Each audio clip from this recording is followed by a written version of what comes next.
Hi everyone, my name is Rose. I am a forest school instructor with the Rochester Museum and Science Center, and I'm coming to you today with a craft that's not only going to get you outside, but help you explore the local landscape of your backyard or a local park or even just the space right outside your house. For this craft, all you're going to need is string of some sort and scissors.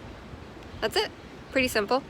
So we often think of nature as kind of being this abstract thing that's far away. It's in the wilderness. You have to drive somewhere or go to a park to find it, but that's not always true. There's nature right outside your front door. It's just any space really that isn't inside. So I'm just walking across the street from my house. I don't have a backyard, but I do have this really lovely park. I'll turn around and give you a peek. That's just right here.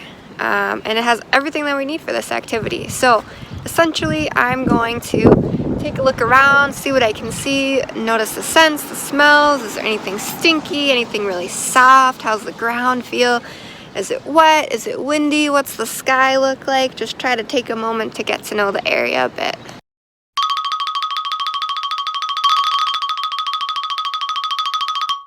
Look at all these super interesting seed pods. We got some seeds from a maple that's got to be growing nearby. You can investigate the bark and notice those small little lichens that grow on the surface of the tree. Look at the pattern. It looks to me like a sycamore.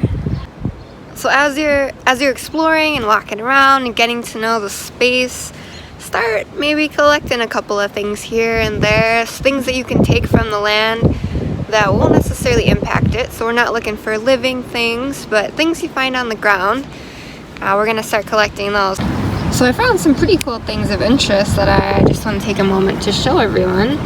Found a feather, a rock, some leaves, these really cool seed pods, and then of course, last but not least, you're gonna want to grab a long stick, just about as long as it is from your elbow to your fingertips. So once you have all those nature objects in place, gonna need you to cut a length of rope, however long you want to have your mobile hang. You're gonna tie one end onto that stick that we gathered earlier.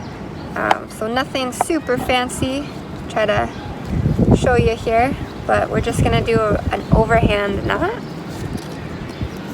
Maybe I can set it down like this. Loop it over, bring it through the loop, pull it tight. We're gonna do that one more time. Bring the end over, pull it through, tie it, and now we have the rope that we're gonna hang our mobile from.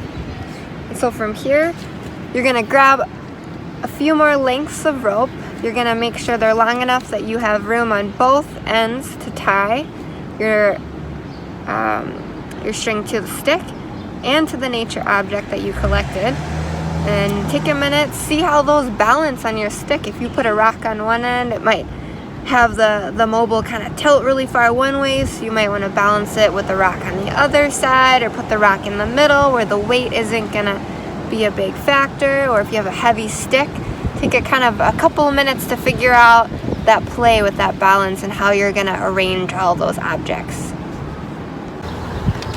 Alright, so I just wanted to show everyone the final product. Looks like it's a little tangled up. It's pretty windy out here today, but it's a nice little craft to do. You've got a decoration to put in your house. It's reminding you of what kind of nature you have right in your own backyard or in your neighborhood. So please send a picture. Show us what you made. We're really curious to find out.